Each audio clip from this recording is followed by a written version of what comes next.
Assalamualaikum warahmatullahi wabarakatuh. Anak-anak, sebelum pembelajaran kita mulai, terlebih dahulu kita baca basmalah bersama-sama. Bismillahirrahmanirrahim.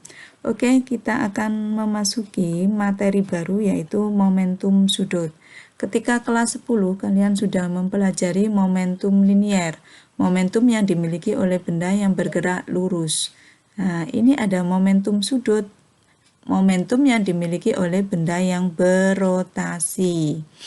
Kalau pada momentum linier, P sama dengan M kali V, sedangkan pada momentum sudut, ini adalah L sama dengan I kali omega. Jika I sama dengan MR kuadrat, sedangkan omega sama dengan V per R, maka bisa saya tuliskan L sama dengan M kali V kali R. Dengan L adalah momentum sudut, I momen inersia, omega kecepatan sudut, M massa benda, V kecepatan benda, dan R adalah jari-jari. Yang terkait dengan momentum sudut adalah hukum kekekalan momentum sudut. Kekal itu abadi ya. Jadi apabila tidak ada gaya dari luar yang bekerja pada benda, maka besar momentum sudut sebelum dan sesudahnya bernilai sama atau konstan. Saya punya dua gambar. Gambar pertama, ketika orang ini merentangkan tangan.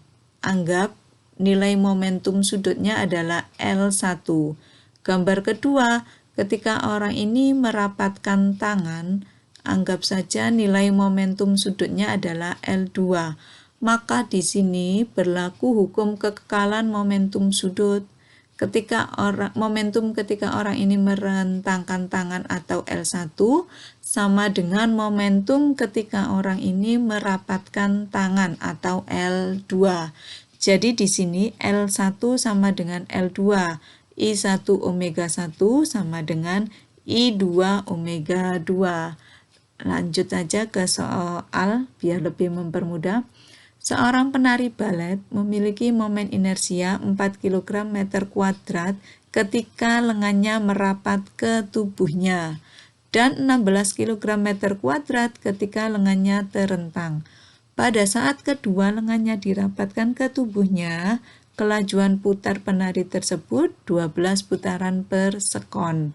Maka berapakah kelajuan putarannya saat lengannya direntangkan?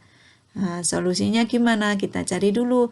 Ketika dia merapatkan tangan, anggap kondisi 1, I1, inersia 1 sama dengan 4 kg meter kuadrat, sedangkan omega 1, kecepatan sudut yang pertama, 12 putaran per sekon.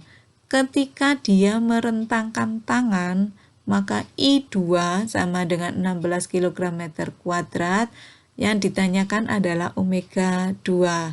Di sini berlaku hukum kekekalan momentum L1 sama dengan L2. I1 omega 1 sama dengan I2 omega 2.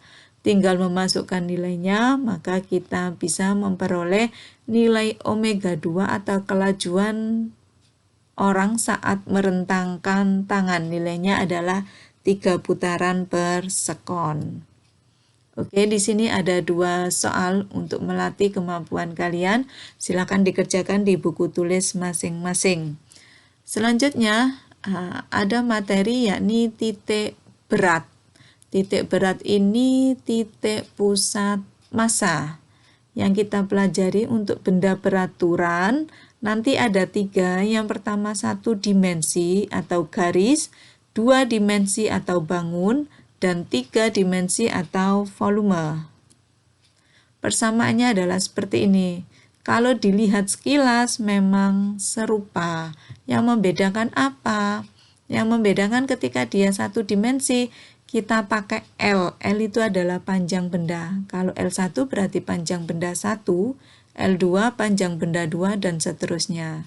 Ketika dia 2 dimensi, kita pakai A, luas benda. Ketika dia 3 dimensi, kita pakai V atau volume. Kalau melihat persamaannya seperti ini, mungkin sepertinya sulit, padahal sebenarnya tidak. Kita lanjut aja ke contoh soal. Nah, Tentukan koordinat potongan karton pada gambar berikut. Jadi kalau biasanya hanya satu lebih mudah ya mencari koordinat titik beratnya. Tapi kalau gabungan seperti ini, caranya yang pertama adalah bagi menjadi dua bangun. Ada bangun pertama yang berwarna kuning dan bangun kedua yang berwarna hijau. Bangun pertama yang berwarna kuning, kita cari titik beratnya dulu. Titik beratnya adalah posisi di sini. Ketika X1 berarti koordinat titik berat searah sumbu X pada benda 1 nilainya adalah 0,5 di sini.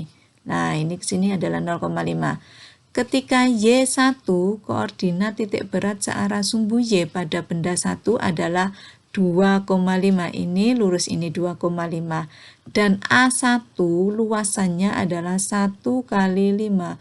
Dari mana 1? 1 adalah dari sini sampai sini. 5 ini sampai sini. 1 kali 5 sama dengan 5. Sedangkan benda kedua berwarna hijau. Titik beratnya ada di sini. X2 adalah 3.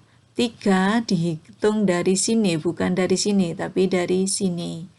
Y2 berarti lurus ini, di sini adalah 0,5. Sedangkan A2 luasannya adalah 1 kali 4. 1 dari mana? Ini ke sini 1, 4. Karena bangunnya hanya ini, dari sini ke sini 4 ya. Bukan 5 tapi 4. Sehingga kita cari X0. Titik berat searah sumbu X dari gabungan X1 A1 ditambah X2 A2 per A1 plus A2. X1-nya 0,5, A1-nya 5, ditambah X2 3, kali A2 4, dibagi 5 plus 4. Hasilnya adalah 1,6. Dengan cara yang sama, kalian bisa mencari titik berat searah sumbu Y gabungannya tadi. Dengan cara yang sama diperoleh 1,6. Sebenarnya sangat mudah, asalkan harus telaten ya. Di sini ada 2 soal, silakan dikerjakan di buku tulis masing-masing. Jadi ada 2 tugas. Tugas pertama yaitu tadi momentum sudut dan tugas kedua adalah titik berat. Oke, terima kasih. Sampai di sini.